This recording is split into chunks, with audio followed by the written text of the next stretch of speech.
Hello student, एक बार फिर से आपका स्वागत है आपके अपने स्मार्ट स्टडी क्लासेस पर। हाँ, तो हमारी इंटरमीडिएट की इंग्लिश की क्लास चल रही थी और जिसमें चल रहा था आपका अनसॉल्व्ड पेपर। क्या चल रहा था? अनसॉल्व्ड पेपर सन 2020 और सेट नंबर चल रहा था आपका तीसरा। कौन चल रहा था? तीसरा। तो आज हम इसका दूसरा पार्ट आपको प्रोवाइड करेंगे और जिसमें हम क्वेश्चन को डिस्कस करेंगे आपका 4 से लेकर 6 तक, यानी कि 4 से लेकर 6 तक क्वेश्चन को डिस्कस करेंगे। ठीक है, इसमें आपका ये दूसरा पार्ट है। पहला पार्ट आपको हम प्रोवाइड कर चुके हैं, आपने देख लिया होगा। यानी कि आज हम इसका पेपर का आपको दूसरा पार्ट प्रोवाइड करेंगे। ठीक है ना, तो जिसको आपको बहुत ही अच्छी तरह समझना है, क्योंकि हम जो आपको प्रोवाइड करते हैं बहुत ही अच्छे से प्रोवाइड करते हैं। चाहते तो हम इसको बिल्कुल अनसॉल्व्ड के बेस पर ही समझा सकते थे, लेकिन हमने सोचा कि हो सकता है कुछ बच्चों के पास अनसॉल्व्ड पेपर ना हो, इसलिए हम जो भी चीज़ें होती हैं यहाँ पर वो पूरी तरह से लिख देते हैं ताकि आप उसे अच्छी तरह से समझ सकें। वैसे तो देखो, हम सब कुछ आपको करा चुके हैं और जो कुछ इन अनसॉल्व्ड पेपर में आता है वो हम आपको पूरी तरह पहले करा चुके हैं, लेकिन फिर भी हम चाहते हैं कि आपको फिर से समझाया जाए। तो अनसॉल्व्ड का मतलब यही होता है, ठीक है ना, इसीलिए आप प्रत्येक चीज़ को बहुत ही अच्छी तरह से समझोगे। बट ऐसा होता है कि क्वेश्चन जब ज़्यादा होते हैं तो फिर उसमें हम कम क्वेश्चनों को डिस्कस कर देते हैं और बाकी क्वेश्चनों को आप यानी कि जो हमने आपको प्रोवाइड किया है, यानी कि वीडियो को दोबारा देख सकते हो प्लेलिस्ट में जाके, ताकि आपको सब कुछ क्लियर हो सके। और देखो, हमने एक बात और कही थी आपसे कि जब आपकी अनसॉल्व्ड क्लास चलती है तो जो आपको मैटर होता है वो आपको पहले पढ़ के आना चाहिए। ठीक है ना, यानी कि जैसे कि पहले वीडियो हमने ये समझाया था, अब दूसरे में दूसरा क्वेश्चन क्या आता है ये तो आपको पता ही होगा। तो उस चीज़ को यदि आप पढ़ के आओगे तो आपकी समझ में बहुत ही अच्छी तरह से आएगा। ठीक है ना, इसलिए आपको सब कुछ जब आप पढ़ के आओगे तो बहुत ही अच्छे से समझ में आएगा। ठीक है, तो ज़्यादा समय वेस्ट करते हुए चलते हैं अपने टॉपिक की ओर।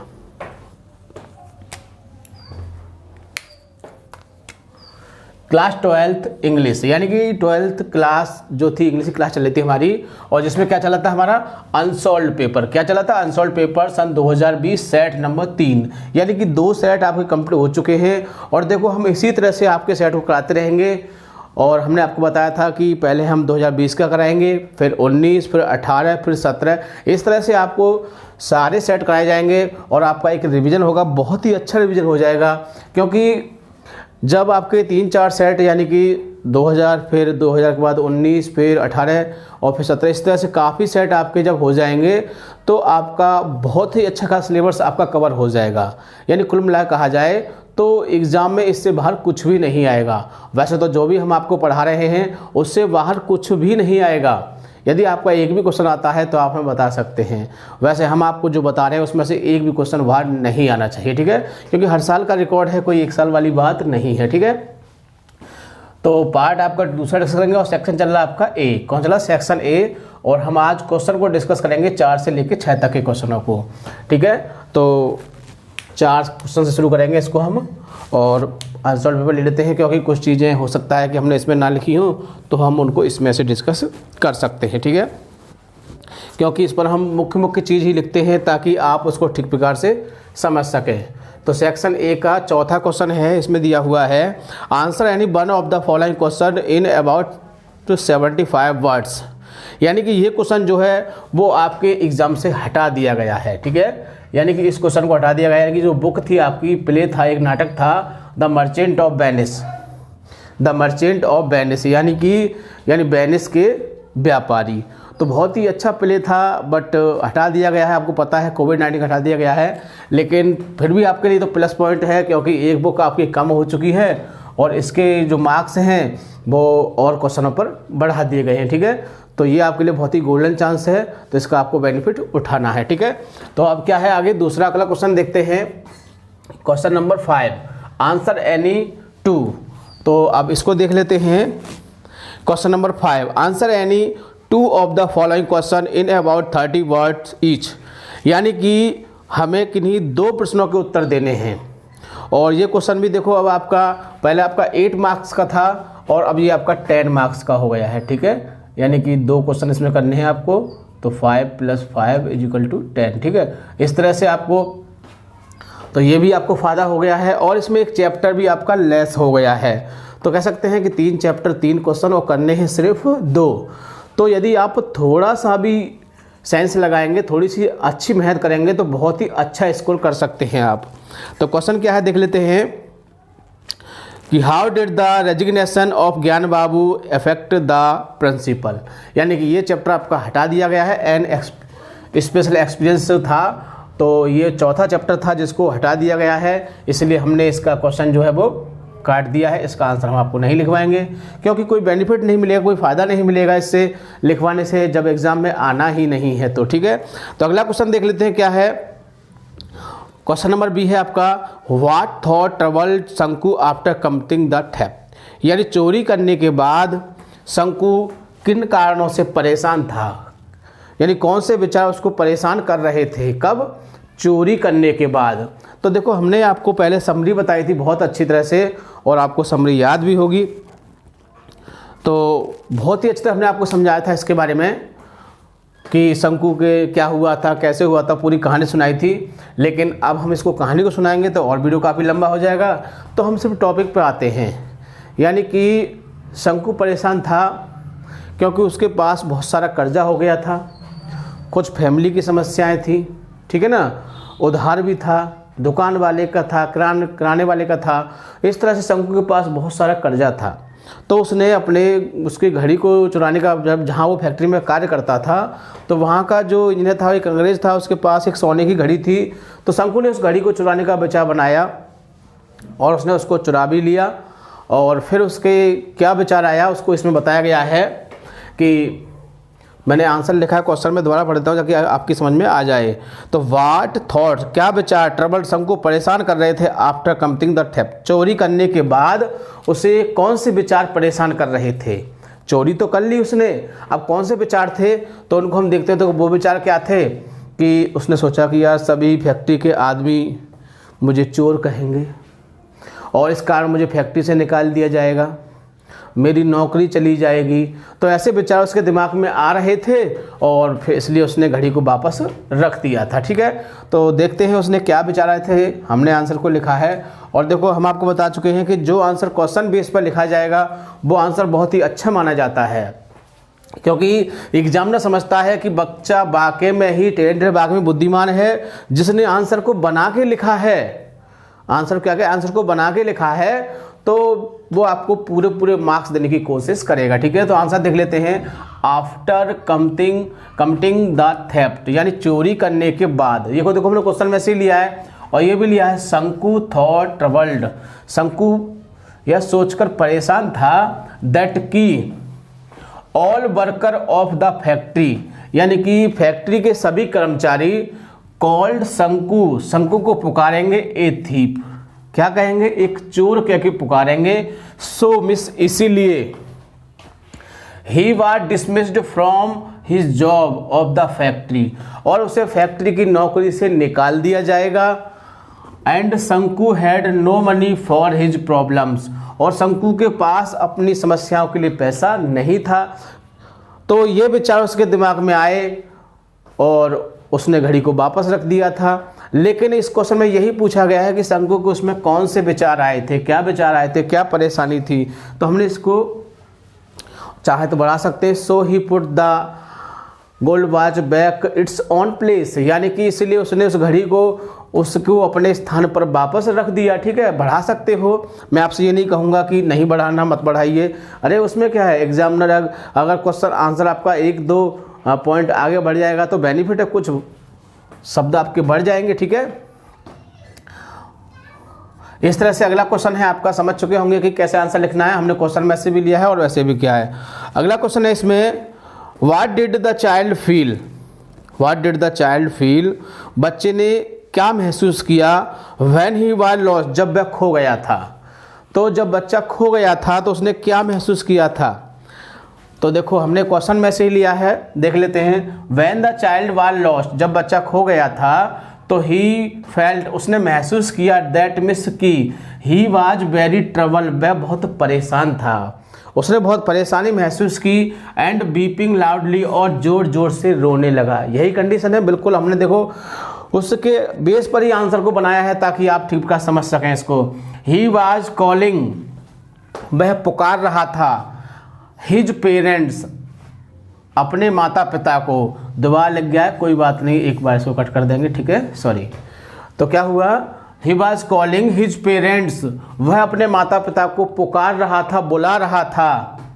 हेयर एंड देयर, इधर उधर, कभी इधर चिल्लाता कभी उधर चिल्लाता, किसके लिए? अपने माँ बाप के लिए, क्योंकि वो खो गया था ना। हमने आपको चैप्टर की हिंदी बहुत अच्छे से समझाई थी। मैं बता रहा हूँ कि यदि आपके दिमाग में चैप्टर की हिंदी रहेगी तो आप बहुत ही आसानी से उसका आंसर अपने आप स्वयं बना के लिख सकते हो, और ऐसे आंसर पर मार्क्स बहुत ही अच्छे दिए जाते हैं। मैं इस बात को आपसे बार बार कह रहा हूँ, ठीक है। तो विद ईगरनेस, बड़ी उत्सुकता के साथ, टू मीट हिम देम, उनसे मिलने के लिए, ठीक है। तो बहुत ही ईजी, बहुत ही सरल, बहुत ही सही आंसर लिखवाया हमने, ताकि आपकी समझ में ठीक प्रकार से आ सके।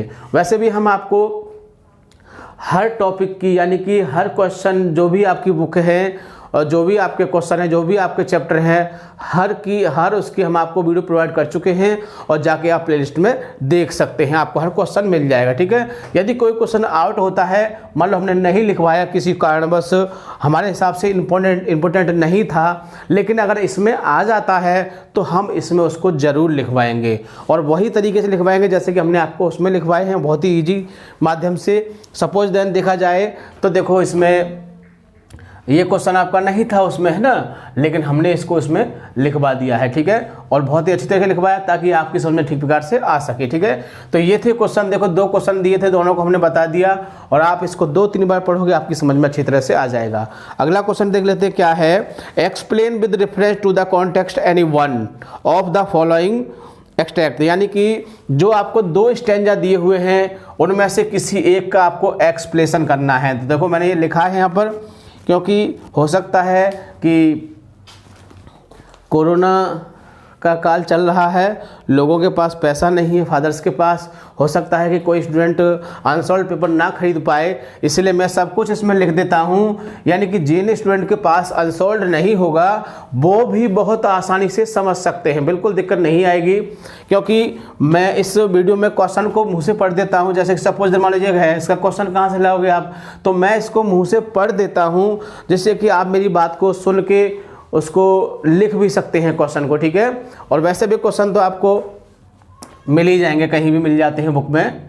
तो क्या है अगला क्वेश्चन, क्या है? 6वां क्वेश्चन है आपका, explain with reference to the context, यानी कि क्या करोगे, किसी एक का आपको क्या करना है, एक्सप्लेनेशन लिखना है, कॉन्टेक्स्ट लिखना है, और उसकी व्याख्या लिखनी है, ठीक है। यानी कि इसको बोलते हैं, तो कौन से? But a smooth lips and eyes. तो देखो हम इसको वैसे ही पहचान लेंगे, क्या दिखाई दे रहा है? लिप्स, आईज, 2 चीज दिखाई दे रही है, पहचान लिया। कौन सा है? अरे द ट्रू ब्यूटी का है, जैसे थॉमस कैरो ने रचा है, बहुत ही आसानी से पहचान सकते हैं। इसके बाद दूसरा देखते हैं, for so the but now farewell, इसको भी पहचान लोगे आप यदि आपने पढ़ा होगा, लेकिन नहीं पहचान पाओगे तो किससे पहचान लोगे इसको? फिर आप जो पूरा पढ़ोगे तो अच्छी तरह से पहचान लोगे, ठीक है, क्योंकि हमने आपको हर स्टेंजा में उसकी पहचान बताई है कि इसके 2 तरीके होते हैं, कि या तो आप उसको अर्थ बेस पर पहचान सकते हो, और अर्थ बेस पर नहीं पहचान पाओगे तो उसकी कंडीशन बेस पर पहचान सकते हो कि ये किस पोएम का है और इसके कौन से पोएट हैं। क्योंकि जब तक आप स्टेंजा को पहचान नहीं पाओगे आप उसको बना नहीं सकते हो, रेफरेंस कैसे लिखोगे, और जब तक रेफरेंस नहीं लिखा जाएगा आपका आंसर पूरा नहीं माना जाता है, ठीक है।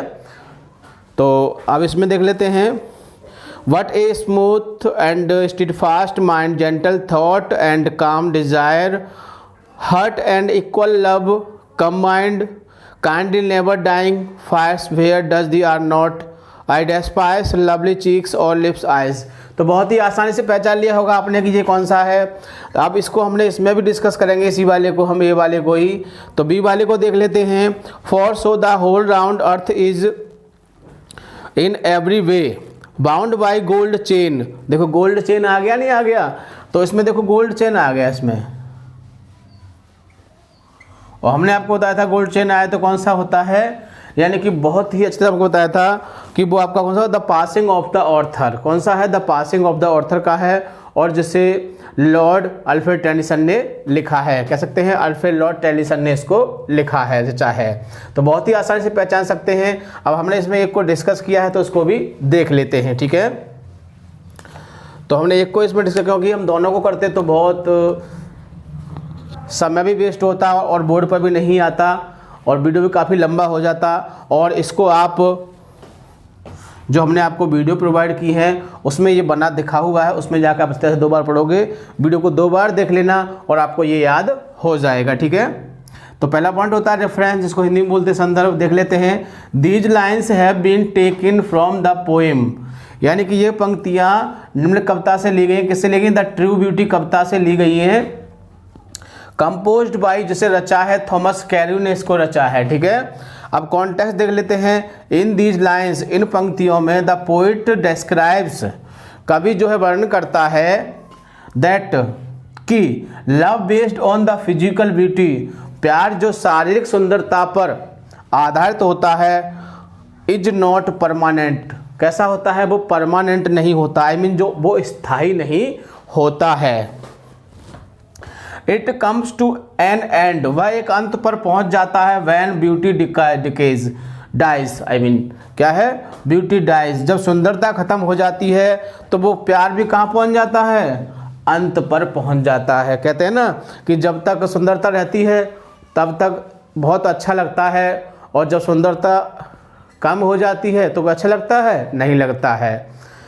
सपोज देन, जैसे कि मान लीजिए आपके बहुत सारे एक्टर्स हैं, जैसे कि हेमा मालिनी हैं और भी बहुत सारे एक्टर्स हैं जो अब ओल्ड हो चुके हैं। क्या उनके बारे में कोई बात करता है? कोई बात नहीं करता होगा। और जो नए नए एक्टर्स आ रहे हैं उनके बारे में सब बातें करते हैं, अरे यार बहुत सुंदर है वो तो। लेकिन कुछ समय बाद क्या होगा? उनकी भी कंडीशन कैसी होगी? जैसी हेमा मालिनी और वो क्या नाम है आपका, अमिताभ बच्चन की जो वाइफ है वो भी तो थी, जय बहादुरी है ना, जय पर्दा। तो क्या है, ये बहुत ही ओल्ड हो चुकी है। अब इनकी जो सुंदरता थी क्या थी? वो ख़त्म हो चुकी है और इनको कोई याद, कोई लायक नहीं करता है। तो सेम कंडीशन क्या है, यानी कि जो फिजिकल ब्यूटी होती है वो समय अनुसार क्या होता है? उसका आकर्षण कम होता जाता है। ठीक है, इसमें पोएम में यही बताया गया है। और इस पोएम से हमें इस बात की शिक्षा लेनी चाहिए कि ये बात सत्य है, और जो मन की शुद्धता होती है हमें उससे प्रेम करना चाहिए, न कि बॉडीली। अब एक्सप्लेनेशन देख लेते हैं।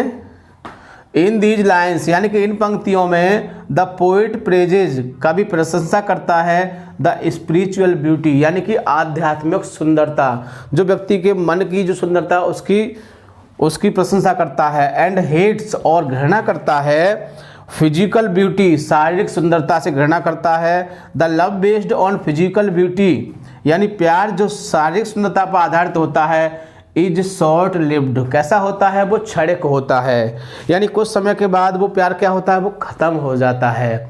और इस बात को अभी आप फील नहीं करोगे और फील करोगे इसको बाद में। ठीक है, तो फिजिकल ब्यूटी, और फिजिकल ब्यूटी में कौन सी चीज़ें आती हैं ये भी देख लीजिए। यानी फिजिकल ब्यूटी में क्या होता है? रोजी चीक्स, गुलाबी गाल आते हैं जो बहुत अच्छे लगते हैं, और coral lips, star eyes, star like eyes, और जैसे कि सितारे जैसी आंखें होती हैं। ये क्या होता है? समय अनुसार इनका आकर्षण क्या होता जाता है? कम होता जाता है। आपने देखा होगा, मैंने अभी बात कही थी, जो एक्टर्स हैं उनके चेहरों को देखना कोई देखना चाहता है? कोई नहीं चाहता। बट एक समय था जब लोग उनको बहुत ज़्यादा लाइक करते थे, बहुत ज़्यादा देखते थे। ठीक है, तो सेम कंडीशन डिक्रीज, ये कम होता जाता है एज टाइम पासेस, जैसे जैसे समय बीतता जाता है इनका आकर्षण भी कम होता जाता है। ठीक है, एज ए रिजल्ट, परिणाम स्वरूप, लवर्स फीलिंग, यानी कि जो प्रेमी की जो भावनाएं होती हैं फॉर बिलव्ड, प्रेमिका के प्रति, कूल डाउन, कैसी होती जाती हैं? कूल डाउन, ठंडी होती जाती हैं। And on the other hand, और दूसरी ओर, the love based on the gentleness, जो सज्जनता पर आधारित होता है। प्योरिटी एंड माइंड, किसकी? मस्तिष्क की सुंदरता पर आधारित होता है जो प्रेम। इज एवर लास्टिंग, अंत तक चलता है। सच लव नेवर डाइज, और ऐसा प्रेम कभी नहीं मरता। यानी किसी व्यक्ति के अंदर कोई अच्छाई है मान लीजिए, तो उसको आप जीवन भर, यार बहुत अच्छा व्यक्ति है, बिल्कुल किसी को गाली नहीं देता है, कभी गंदी बात नहीं कहता है, तो आप उसको हमेशा पसंद करते रहोगे। और सुंदरता वाली जो बात आती है वो क्या होगा? कुछ समय साल, 2 साल, 6 साल, 10 साल तक अब बहुत सुंदर है यार, बहुत सुंदर है ये लड़की बहुत सुंदर है। बट एक समय क्या आएगा कि वो चीज़ को आप कहना बंद कर दोगे। लेकिन जो किसी की अच्छाई जो होती है व्यक्ति की, लेकिन आप उसे कभी ये नहीं कहते कि वो अच्छा नहीं है, चाहे वो बूढ़ा हो जाए, चाहे वो मर जाए, लेकिन फिर भी उसकी बातें करेंगे बहुत अच्छा व्यक्ति था, कहते हैं। तो इसी तरह से हमको इस पोएम से ऐसे चलनी चाहिए कि जो फिजिकल ब्यूटी है उसको ज़्यादा लैक नहीं करना चाहिए, और जो स्पिरिचुअल ब्यूटी है उसको हमें पसंद करना चाहिए, ठीक है। क्योंकि ये समय अनुसार इसका आकर्षण कम हो जाता है और उसका हमेशा सेम रहता है, ठीक है। तो देखो आज हमने आपको इस अनसॉल्व पेपर में हमने आपके 4 से लेकर 6 तक के क्वेश्चन को डिस्कस किया और बताया कि किस तरह से क्वेश्चन का आंसर लिखना है और एक्सप्लेनेशन कैसे करना है, कैसे पहचानना है। तो सारी बातें हमने आपको समझाई और हमने एक एक्सप्लेनेशन भी आपको समझाया। दूसरे वाले को आपको देखना चाहते हो तो आप प्ले लिस्ट में जाके वीडियो को देख सकते हो, उसमें भी हमने उसको बहुत ही अच्छे से समझाया है, बहुत ही बढ़िया तरह से, ठीक है। आपकी समझ में बहुत ही आसानी से आ जाएगा, ठीक है। तो सबसे खास बात, वीडियो को अच्छी तरह से 2-3 बार देखोगे और ताकि आपकी समझ में अच्छी तरह से आ जाए। और सबसे खास बात, वीडियो को लाइक या शेयर करना नहीं भूलोगे ताकि और भी विद्यार्थी इस चीज़ का फ़ायदा उठा सकें, ठीक है। Thank you. जय हिंद, जय भारत।